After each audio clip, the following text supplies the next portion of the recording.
RC-17 movie అయితే రాబోతుంది. మరోసారి రంగస్థలం సినిమా తర్వాత సుకుమార్ గారు, రామ్ చరణ్ గారు ఒక మూవీ అయితే ఓకే చేసుకున్నారనమాట.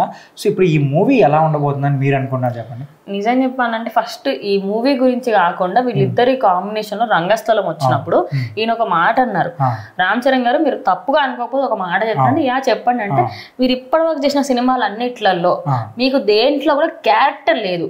అంటే మీరు ఒక సినిమా వెళ్తూ ఉంటది, ఆ ట్రాక్ లో మీరు వెళ్తారు, ఒక స్టోరీ జరుగుతుంటే ఆ స్టోరీలో మీరు ఒక మెయిన్ లీడ్ తప్పించి మీకంటూ ఒక క్యారెక్టరైజేషన్ లేదు. నేను ఆ క్యారెక్టరైజేషన్ ఇవ్వాలనుకొని తీసుకొచ్చిన క్యారెక్టరే చిట్టి బాబు.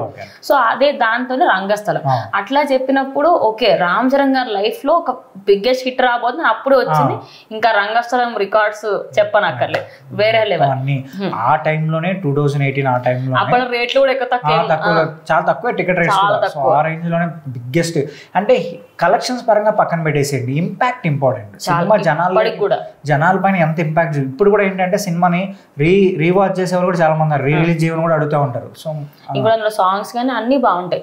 ఇప్పుడు ఒక కాంబినేషన్ హిట్ అయింది అనుకోండి, ఫస్ట్ ఆర్య 1 అది మన అల్లు అర్జున్ తో చేశారు, నెక్స్ట్ ఆర్య 2 చేసినప్పుడు అరే ఆల్రెడీ హిట్ కాంబినేషన్ మళ్ళీ వస్తుందంటే ఆ ఇంపాక్ట్ బాగుంటది. ఇప్పుడు పుష్ప పార్ట్ 1 తర్వాత పార్ట్ 2 వచ్చింది, ఆ సేమ్ ఇంపాక్ట్ నడుస్తుంటది. ఇప్పుడు రంగస్థలం తర్వాత మళ్ళీ వీళ్ళిద్దరు కలిసి చేస్తున్నారంటే ఒక ఎట్లా ఉంటదంటే అరే ఓకే మా హీరోకి ఇంకొక హిట్ కన్ఫర్మ్, ఇది మేము రాసి పెట్టేసుకుంటాం, మీరు ఎప్పుడు తీస్తారో చెప్పండి అని చెప్పేసి అందరూ వెయిట్ చేస్తున్నారు.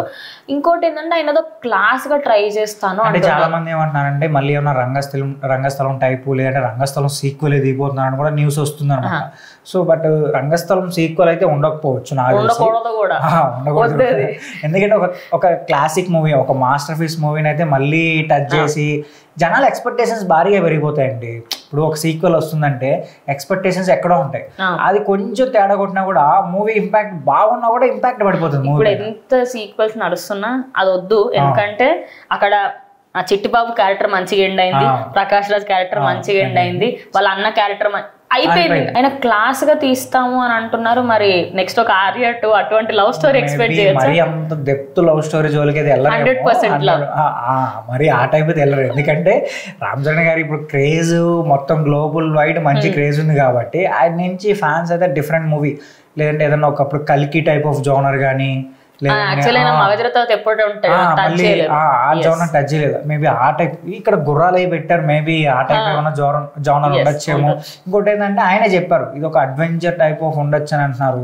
అండ్ ఎక్స్పెక్ట్ చేయొచ్చు కొంచెం హాలీవుడ్ లెవెల్ లో మనకు ఒక treasure hunt type of journey 1 journey 2 చూసుంటే తెలుస్తుంది. అందులో వాళ్ళు ఒక ట్రైన్ ఒక బోట్ వేసుకొని వెళ్ళి అట్లాంటిస్ గురించి రామ్ చరణ్ గారికి జేమ్స్ బాండ్ లుక్ కూడా బాగా సరిపోతుంది, ఆ టైప్ కూడా తీయచ్చు. ఎందుకంటే బయోపిక్ కూడా తీసారు. ఇప్పుడు సుకుమార్ గారు ఆల్రెడీ మహేష్ బాబు గారితో ఒక మూవీ తీశారు 1 నేను ఒక్కడనే. అది కూడా ఏంటంటే ఒక థ్రిల్ టైప్ వెళ్తుంది, బట్ అందులో యాక్షన్ సీక్వెన్స్ కూడా చాలా డిఫరెంట్ గా ఉంటాయి, హాలీవుడ్ స్టన్స్ లాగా ఉంటాయి అనమాట. మేబీ అలాంటి మూవీ కూడా ఒకటి ప్లాన్ చేసుకోవచ్చు. యాక్చువల్లీ ఈయనకి సుకుమార్ తో సెట్ అవుతుంది. సో మళ్ళీ ఇంకొక మంచి క్యారెక్టరైజేషన్ కూడా 2 years బ్యాక్ కి రాజమౌళి గారు ఒక స్టేట్మెంట్ ఇచ్చారనమాట. యాక్చువల్గా ఆయనకి ఈ RC-17లో ఒక ఎంట్రీ సీన్ గురించి ముందే చెప్పారంట రాజమౌళి గారితో. ఆయన బయటికి లీక్ చేశారనమాట. ఇప్పటి వరకు తెలుగు ఇండస్ట్రీలో మన ఇండియాలో కూడా ఇలాంటి ఒక ఎంట్రీ సీన్ అయితే రాలేదు.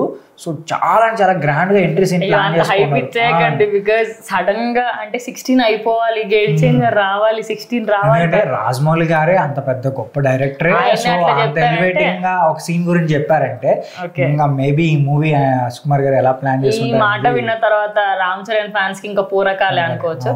So let's hope for the best, because love story అయితే మళ్ళీ అయినా తీస్తారు అని ఎక్స్పెక్టేషన్స్ లేవు. బట్ మరి పుష్ప 2 అంతా రా అండ్ రస్టిక్ కూడా వద్దు రామ్ చరణ్ తోని. అంటే యాజ్ ఆయన అంటే ఇష్టంగా చెప్తున్నా, బట్ రా అండ్ రస్టిక్ గా ఆయన మేము మళ్ళీ చూడాలనుకుంటాం. రంగస్థలం క్యారెక్టర్ టైప్ అయితే ఓకే. ఖచ్చితంగా RC-16 మూవీ కూడా రా అండ్ రస్టిక్ గా ఉండబోతుంది, ఎందుకంటే అదొక బయోపిక్ టైప్ ఉండబోతుంది అన్నారు. మరి చూద్దాం, డిఫరెంట్ జోనర్ వెళ్తారు సుకుమార్ గారు, ఎప్పటికప్పుడు కొత్త జోనర్ మార్చుకుంటారు కాబట్టి. సో మరి ఈ మూవీ ఎలా ఉండబోతుంది అనేది చూద్దాం. అయితే మీరు ఏ జోనర్ ఎక్స్పెక్ట్ చేస్తున్నారో కింద కామెంట్ చేస్తారు.